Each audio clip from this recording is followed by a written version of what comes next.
പ്രിയപ്പെട്ടവരെ നമസ്കാരം. ഇന്ന് രണ്ട് പ്രമുഖ വ്യക്തികളുടെ ശബരിമല ദർശനങ്ങളെക്കുറിച്ചാണ് ചിലത് പറയാൻ പോകുന്നത്. ഒരാൾ ഒരു സിനിമാക്കാരനും മറ്റൊരാൾ ഒരു രാഷ്ട്രീയക്കാരനുമാണ്. ആദ്യം സിനിമാക്കാരനെ കുറിച്ച് പറയാം. പേര് ദിലീപ്.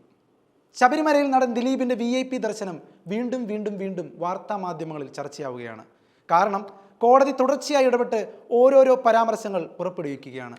ഇപ്പോൾ കടുത്ത വിമർശനവുമായി ഹൈക്കോടതി എത്തി പറഞ്ഞിരിക്കുന്നത് നടൻ ദിലീപിന് സോപാനത്ത് പ്രത്യേക പരിഗണന നൽകിയത് ഗൗരവതരമാണ് എന്നാണ്. എന്ത് പ്രത്യേകതയാണ് ഇത്തരം ആളുകൾക്കുള്ളതെന്നും കോടതി ചോദിക്കുന്നു. ശബരിമലയിൽ ഏതാണ്ട് 8 മിനിറ്റ് നേരമാണ് ദിലീപ് ദർശനം നടത്തിയത്. ഈ സമയം മുഴുവൻ ദർശനത്തിനുള്ള മുൻനിര ബ്ലോക്ക് ചെയ്യുകയും ചെയ്തു.